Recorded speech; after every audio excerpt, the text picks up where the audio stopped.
Welcome to day 256 of the New Way. Yesterday, we talked about Jesus dividing the sheep from the goats at the day of judgment. This, by the way, is called the Great White Throne Judgment, where Jesus divides all people into two groups. One group is for those who have invited Jesus into their core, and the other group is the empty on the inside people who have rejected Jesus.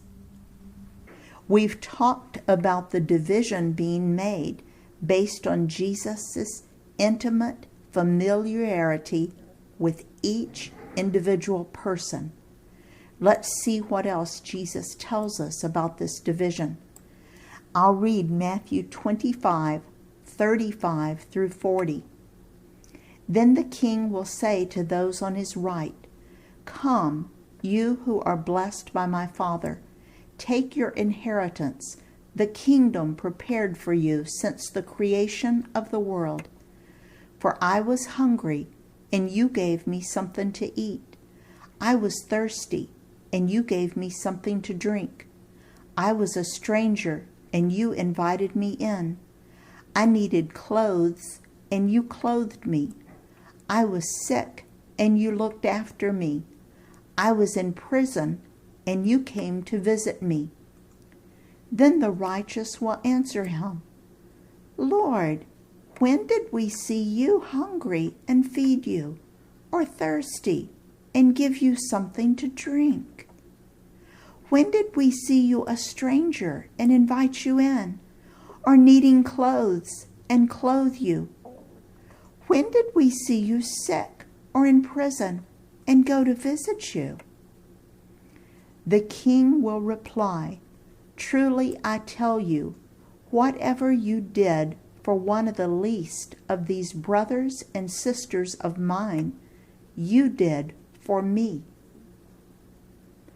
So Jesus addresses the group on the right. He blessed them and told them their reward was to live in the kingdom he's prepared for all eternity.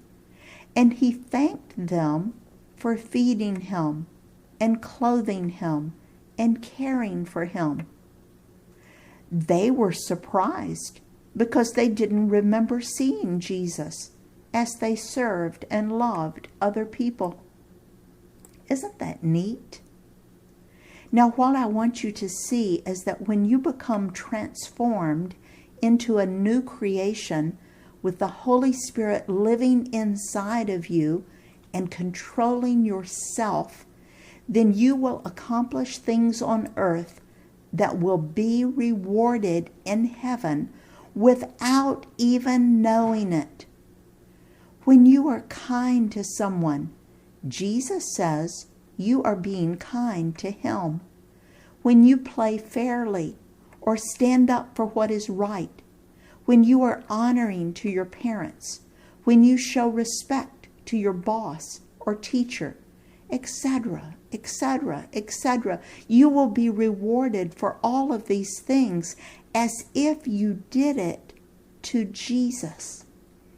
In other words, when you are letting Jesus control your life, you will be kind to people and care about them and love them. Jesus says you will be rewarded as if you were doing it for him. Wow. We'll continue this discussion next time. In his service, Dale.